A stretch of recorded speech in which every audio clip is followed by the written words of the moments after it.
Actuellement, mon entrée ressemble à ça. Ouais, il n'y a absolument rien. Pas de souci, j'ai élaboré un plan pour aménager cette entrée, le tout sans trop dépenser.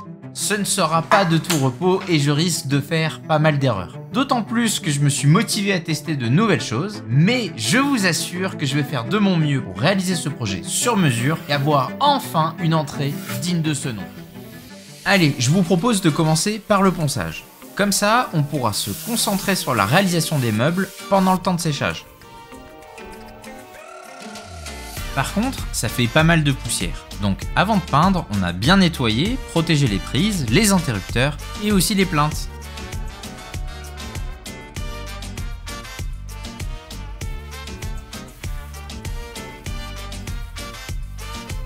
Maintenant qu'on a fait la sous-couche, ça veut dire qu'on peut parler du projet. Tout d'abord, j'aimerais une banquette. Celle-ci occupera l'ensemble du mur. L'idée, c'est d'avoir un endroit pratique pour mettre ou enlever ses chaussures. Au niveau de la partie droite, j'ai prévu d'ajouter un support pour la banquette. À gauche, à contrario, je voulais justement des rangements fermés. Puis, en guise de porte-manteau, j'ai imaginé avoir ce mur de tasseau. Et enfin, selon les chutes, pourquoi pas ajouter une étagère.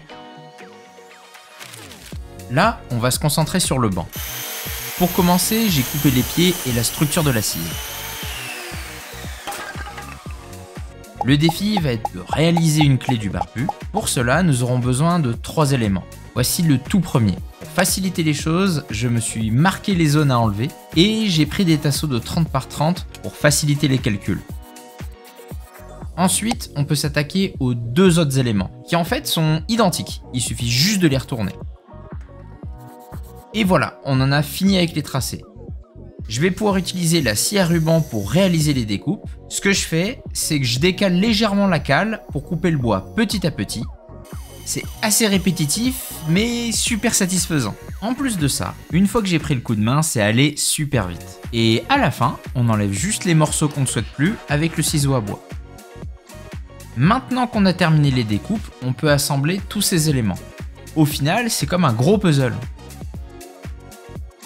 J'ai encore de quoi m'améliorer, car normalement il faudrait que les découpes soient plus ajustées. Mais pour un premier essai, je suis super content.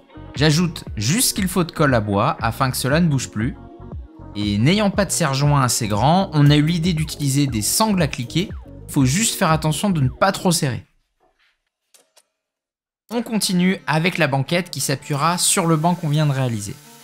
On s'est peut-être un peu emballé. En fait, on a voulu tester un assemblage à queue droite, sauf que cette fois-ci, la scie à ruban ne suffira pas. La zone de travail est trop large. On a tout de même essayé, mais au bout de quelques minutes, on s'est rendu compte qu'on allait juste finir par gâcher du bois. Pas de souci, on passe au plan B. On va réaliser un support maison pour la défonceuse, et comme ça, on pourra faire les rainures beaucoup plus facilement.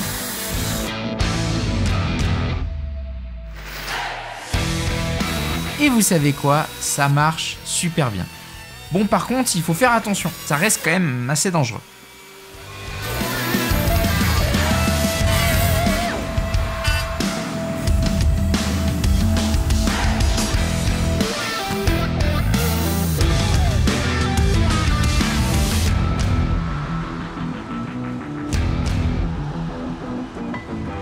Pour assembler l'autre côté, j'ai choisi une option bien plus simple, avec un système de tourillons pour faire tenir les planches entre elles.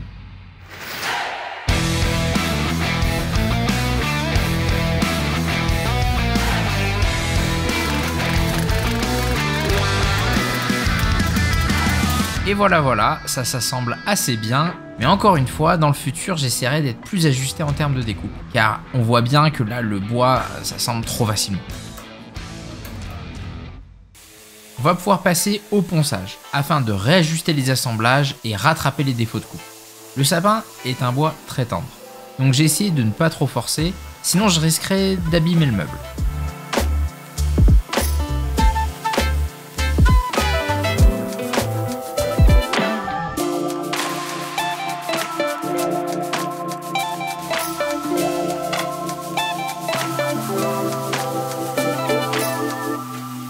Pour terminer la banquette, on passe à la réalisation des portes. Et qui dit porte, dit charnière.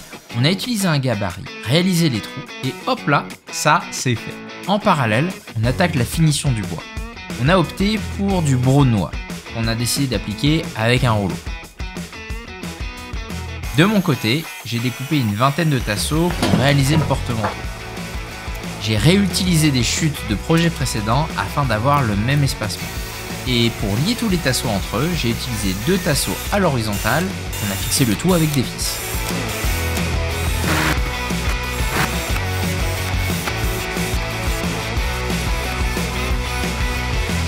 Et ben, c'est que ça m'a l'air solide tout ça au final. Ah, et j'avais oublié de vous dire qu'on avait aussi préparé les poignées de porte, qui feront aussi office de crochet pour le porte-manteau.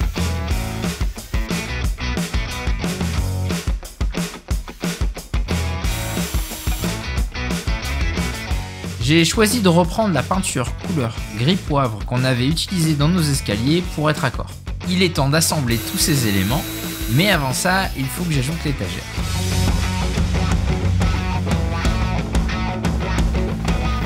Et ensuite, il faut installer les portes et les régler. Et pour fixer le mur de tasseau, on a placé des chevilles pour placo, comme ça on peut visser le tout. Avec les chutes, on a tout juste eu de quoi réaliser quelques étagères. En fait, on a décidé de visser 2 tasseaux entre eux et de les fixer au mur. Comme ça, on a pu avoir des étagères avec des fixations invisibles.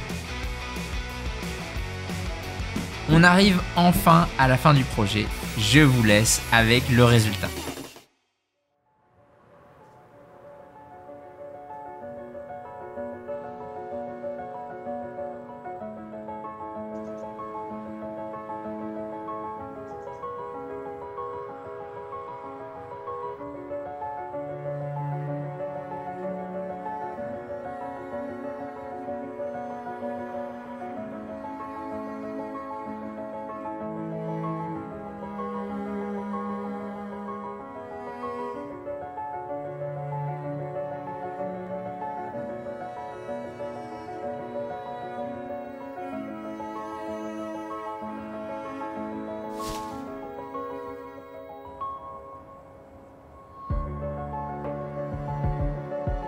On se retrouve très vite pour la suite de l'aménagement de l'entrée, alors abonnez-vous pour ne rien rater.